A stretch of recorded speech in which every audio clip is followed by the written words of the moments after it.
అందరికీ నమస్కారం. ఇవాళ మన స్టూడియోలో ప్రముఖ ఆధ్యాత్మికవేత్త, జ్యోతిష్య వాస్తు పండితులు బ్రహ్మశ్రీ డాక్టర్ నాయకంటి మల్లికార్జున శర్మ గారు ఉన్నారు. ఫిబ్రవరి మాసంలో వృషభ రాశి వారికి ఎలాంటి ఫలితాలు ఉండబోతున్నాయో గురుగారిని అడిగి తెలుసుకుందాం. గురుగారు నమస్కారం. నమస్కారం అండి. 2025 ఫిబ్రవరి మాసం వృషభ రాశి వారికి ఎలాంటి ఫలితాలు ఉండబోతున్నాయి గురుగారు? ఫిబ్రవరి మాసంలో ముందుగా మనం వృషభ రాశి ఫలితాలు చెప్పుకునే ముందు గ్రహస్థితి ఏ విధంగా ఉందో ఒకసారి మనం చూద్దాం. ఆ గ్రహస్థితిలో వృషభంలో గురువు, మిథున కర్కాటకంలో కుజుడు, కన్యలో కేతువు, రవి బుధులు మకర కుంభాల్లో సంచారం చేయటం, శని కుంభరాశిలోను, శుక్ర రాహువులు మీనరాశిలోనూ సంచారం చేస్తారు. ఇది ఫిబ్రవరి మాసంలో ఉండే గ్రహస్థితి. వృషభ రాశి వాళ్ళకి ముఖ్యంగా జన్మంలో గురువు ఉన్నాడు. జన్మంలో గురువు ఉన్నాడు, లాభస్థానంలో శుక్ర రాహులు ఉన్నారు. జన్మంలో గురువు ఉన్న లాభస్థానంలో శుక్ర రాహులు ఉండటం వల్ల, ముఖ్యంగా లాభంలో శుక్రుడు ఉండటం వల్ల ఆర్థిక పరంగా ఆదాయం బాగా పెరుగుతుంది, ధనధాన్య వృద్ధి అనేది కలుగుతుంది, సంపదలు బాగా పెంచుకుంటారు. అలానే 11వ స్థానం రాహు వల్ల విదేశాలకు వెళ్ళటం ఒకటి, కంపెనీ తిరుగుడు వెళ్ళే అవకాశాలు ఎక్కువ ఉండటం, దూర ప్రయాణాలు చేయటం, ప్రయాణాల వల్ల కూడా కొంత లాభాలు కలుగుతుంటాయి. వివాహం కానీ స్త్రీ పురుషులందరికీ కూడా మంచి సంబంధాలు రావటం, మంచి క్యారెక్టర్ కలిగిన అబ్బాయి కానీ అమ్మాయి కానీ, అంటే బ్రైడ్ గ్రూమ్ వచ్చే అవకాశాలు ఎక్కువగా ఉంటాయి. అంటే 11వ స్థానంలో శుక్రుడు మంచి చేస్తాడు, 11వ స్థానం రాహు కూడా మంచి చేస్తాడు. అంటే వివాహ సంబంధాలు, బాంధవ్యాలు, ప్రయాణాలు, తీర్థయాత్రలు, విదేశాలకు వెళ్ళటం, ప్రయాణాలు, దీర్ఘకాలిక ప్రయాణాలు, దూర ప్రయాణాలు చేయటం, బాంధవ్యం బాగా కలుపుకోవటం, స్నేహితుల బంధువుల మధ్యలో కూడా అనుకూలంగా ఉండే అవకాశాలు ఎక్కువగా ఉంటాయి. అంటే శుక్ర రాహుల యొక్క కలయిక బాగుంది. వృషభంలో గురువు ఉన్నాడంటే ఏం చేస్తాడంటే కొంత ధనాన్ని ఖర్చు పెట్టిస్తాడు. జన్మంలో గురువు మంచివాడు కాదు. 2, 5, 7, 9, 11 స్థానాల్లోనే గురువు మంచివాడు. జన్మంలో గురువు ఏం చేస్తాడు, ఇటు శుక్ర రాహులు లాభాన్ని ఇస్తుంటే దానిలో కొంత కొరత పెడతాడు. అంటే ఒక 20% ఏదో వృధా ఖర్చులు చేస్తుంటాడు. ఆ వృధా ఖర్చులు మనం ఆపుకోవాలి. ఏదో సాధారణంగా వృధా ఖర్చులు కనబడుతుంది. అంటే మానవుడికి సహజంగా వృధా ఖర్చు ఎక్కువ ఉంటుంది, అసలు దాని ఖర్చు కంటే కూడా. అలాంటి ఖర్చు పెట్టిస్తాడు. అలా ఖర్చు పెట్టించడం వల్ల అలాంటి కొంత పొదుపు పాటించాలి. ఆర్థిక పరంగా ఆదాయాన్ని పెరుగుతుంది, కానీ ఆదాయం పెరిగినా కూడా కొద్దిగా డబ్బులు ఖర్చు చేసే సూచనలు ఉంటాయి. కాబట్టి దాన్ని పొదుపు చేసుకోవటం చాలా మంచిది. దాని తర్వాత ద్వితీయంలో కుజుడు ఉంటాడు. ద్వితీయంలో కుజుడు అంటే మొదటి 15 రోజుల పాటు అనుకోండి, ఇది ప్రథమార్థం. ద్వితీయంలో కుజుడు ఉండటం వల్ల భార్యాభర్తల మధ్యలో చిన్న విషయాలకి చాలా జాగ్రత్తగా ఉండాలి. మొదటి 15 రోజుల పాటు భూ సంబంధమైన వ్యవహారాలు కానీ, భూములు కొనుగోలు చేయటం కానీ, పొలాలు కానీ, ఇళ్ళు కానీ, గృహప్రవేశాలు కానీ ఇవన్నీ కూడా చేయకుండా ఉంటే మంచిది. ద్వితీయంలో కుజుడు ఏవి కూడా కొనుగోలు చేయడు, భూమి సంబంధమైన విషయాలు కూడా. అలానే మెడికల్ ల్యాబొరేటరీస్ వాళ్ళకి కానీ, చిన్న పనులు చేసే వాళ్ళకి కానీ, అలాంటి వాళ్ళందరూ కూడా కొద్దిగా జాగ్రత్తగా ఉండటం ఇంపార్టెంట్. మళ్ళీ ద్వితీయార్థంలో కుజుడు తృతీయంలో ఉండటం వల్ల అనుకూలంగా ఉంటుంది. ఎలాంటి ఇబ్బందికరమైన వాతావరణాలు లేకుండా కొద్దిగా అనుకూలమైన పరిస్థితులు ఉంటాయి. ప్రతి దానిలో కూడా కొంత ముందంజలో ఉండే అవకాశాలు ఎక్కువగా ఉంటాయి. కాబట్టి ఏం ఆలోచన చేయాల్సిన పని లేదు. ఎందుకంటే ఈ కుజుడి యొక్క ఫలితం వల్ల కొన్ని మంచి చెడుల యొక్క మిశ్రమం అనేది బాగా ఎక్కువగా ఉంటుంది.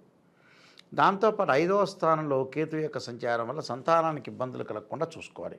సంతానపరంగా ఇబ్బందులు లేకుండా, సంతానం ద్వారా వాళ్ళకేను ఈ సంతానానికేను తల్లిదండ్రులకి గొడవలు జరిగే సంఘటనలు అనేవి జరగకుండా కొంత కాపాడుకోవటం అనేది చాలా ఇంపార్టెంట్. అంటే ఈ విషయాలు కూడా జాగ్రత్తగా ఆలోచన చేసి ముందుకు వెళ్ళాలి.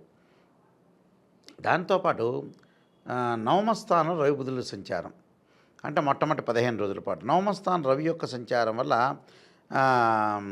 కుటుంబంలో వాడు కొంత ఆరోగ్యంగా గడిపే అవకాశాలు ఉంటాయి. గురువు అలానే కొన్ని దైవభక్తి కానీ కొంత పెంచుకునే అవకాశాలు బాగా ఎక్కువ ఉంటాయి. అంటే ఇక్కడ ముఖ్యంగా వచ్చేటప్పటికల్లా 9వ స్థానం రవి యొక్క సంచారం.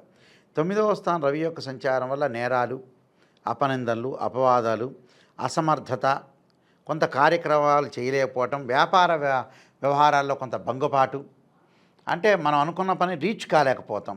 అలానే తల్లిదండ్రుల యొక్క ఆదాయ మూలాన్ని ఆస్తి పంపకాల విషయంలో కూడా కొంత అవకతవకలు ఉండటం, ప్రభుత్వ కార్యక్రమాల్లో కూడా కష్టం మీద పని పూర్తయ్యే అవకాశాలు, అంటే పనులు జరగడం చాలా కష్టంగా ఉంటుంది.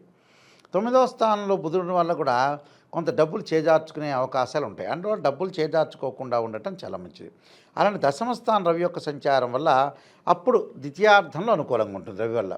అంటే ప్రయత్నించిన పనులన్నీ కూడా కార్యరూపం దాల్చడం, కుటుంబంలో వారి ఆరోగ్యం అభివృద్ధి సాధించే అవకాశాలు ఉంటాయి. పై అధికారుల యొక్క ప్రశంసా జల్లులు, అలానే వృత్తి ఉద్యోగ వ్యాపార రంగాల విశేషమైన లాభం కలిగే అవకాశాలు ఎక్కువ ఉంటాయి. అంటే దశమ స్థానం రవి యొక్క సంచారం వల్ల. అలానే దశమ స్థానంలో బుధుడి యొక్క సంచారం వల్ల మిశ్రమైన ఫలితాలు ఎక్కువగా వస్తుంటాయి వీళ్ళకి. దీని తర్వాత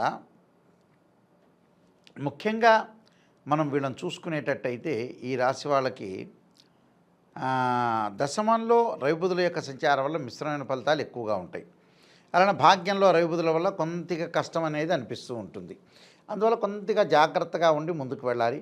అలానే పంచమ స్థానంలో కేతు యొక్క సంచారం వల్ల సంతానం ద్వారా కొంత ఇబ్బందికరమైన వాతావరణాలు, సంతానంలో తల్లికి తండ్రికి, తర్వాత తల్లికి తండ్రికి, తండ్రికి కొడుకులకి ఇలాంటి విభేదాలు వచ్చే అవకాశాలు ఎక్కువగా ఉంటాయి. కాబట్టి కొంత జాగ్రత్త పడి ముందుకు వెళ్ళాలంటే ప్రతిదాన్ని కూడా కొంచెం ఆచితూచి ఆలోచన చేసి ముందుకు వెళ్ళాలి.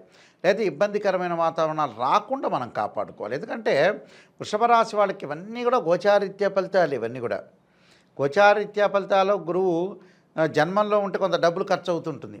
అంటే హాస్పిటలైజేషన్ ఖర్చు అయ్యే అవకాశాలు ఎక్కువగా ఉంటాయి. కాబట్టి ఆరోగ్యం మహాభాగ్యం, హెల్త్ ఈజ్ గ్రేట్ లెక్క అన్నారు. అది మనం ఆలోచన చేసి ముందుకు వెళ్ళాలి. కుజుడి వల్ల కూడా కొంత కుటుంబంలో కలతలు రాకుండా, కుటుంబ వ్యవహారాల్లో అనవసరమైన రిస్క్ చెందకుండా ఉండటం మంచిది. ఏది కూడా రిస్క్ చెందకూడదు. ఎందుకంటే తొందరతనం వాగ్దాటి ఉంది కదా అని మాట్లాడకూడదు. మాట్లాడితే కూడా కొన్ని ఇబ్బందికరమైన వాతావరణాలు వస్తాయి. కాబట్టి కొద్దిగా జాగ్రత్త వ్యవహరించి ముందుకెళ్తే మనకు మంచి జరిగే అవకాశాలు ఖచ్చితంగా ఉంటాయి. 11వ స్థానంలో శుక్రుడి యొక్క సంచారం వల్ల కూడా సేవకులకి, గుమస్తాలకి కొంత అనుకూలంగా ఉండటం, బంధుమిత్రులతోటి రుచికర భోజనాలు చేసే అవకాశాలు ఎక్కువ ఉంటాయి. తలచిన ప్రతి పని కూడా కొద్దిగా ఆలస్యం జరుగుతున్నా కూడా పని అయ్యే అవకాశాలు ఎక్కువ ఉంటాయి.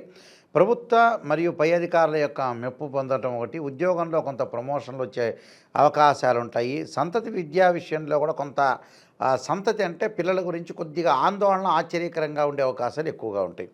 కాబట్టి ఆరోగ్యము, నూతన వస్తువు ప్రాప్తి, అలానే వాహన ప్రాప్తి కలిగే అవకాశాలు, అంటే వాహనాలు కొనుగోలు చేసే అవకాశాలు కూడా బాగా ఎక్కువ ఉంటాయి. అందులో ఇంకోటి ఏంటంటే దశమ స్థానంలో శని యొక్క సంచారం, పై అధికారుల యొక్క ప్రశంసలు కూడా బాగానే ఉంటాయి. కానీ ఉద్యోగంలో కొంత మానసికంగా ఒత్తిడికి గురయ్యే అవకాశాలు ఉంటాయి.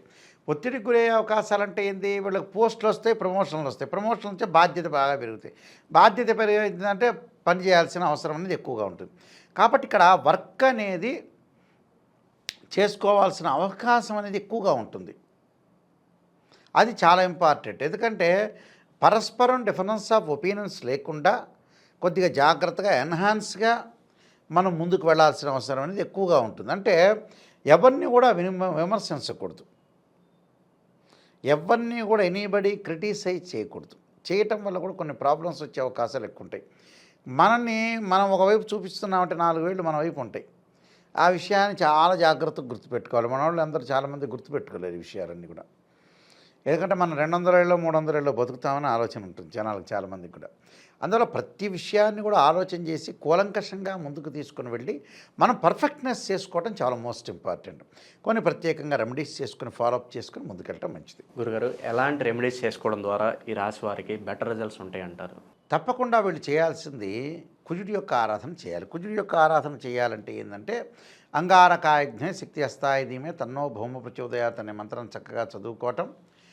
దానితో పాటు నీలాంజన సమాభాసం రవిపుత్రేమాగ్రజం ఛాయామార్తాండ సంభూతం తం నమామి శనీశ్వర అనే మంత్రాన్ని చదువుకోవటం ఒకటి. శనివారం రోజున నల్ల నువ్వులు దానం చేయటం చాలా మంచిది. ఇలాంటివి చేయటం వల్ల, అలానే గణపతి గుడిలో కూడా దేవాలయం ప్రదర్శన చేయటం, గణపతికి గరికతోటి అష్టోత్తర పూజ చేయటం కూడా చాలా మంచిది. అలానే మనకు సంకష్టాల చతుర్థి వ్రతాలు వస్తాయి కదా, ఆ రోజు వ్రతం చేయటం వల్ల కూడా మన జీవితంలో ఉండే విఘ్నాలన్నీ కూడా తొలగిపోతాయి. ఇలాంటి చేయటం వల్ల మంచి జరిగే అవకాశం ఖచ్చితంగా ఉంటుంది. ఫిబ్రవరి మాసంలో వృషభ రాశి వారికి ఎలాంటి ఫలితాలు ఉంటాయి, ఎలాంటి రెమెడీస్ చేసుకోవాలి, చాలా చక్కగా వివరించారు గురుగారు. ధన్యవాదాలు. నమస్కారం.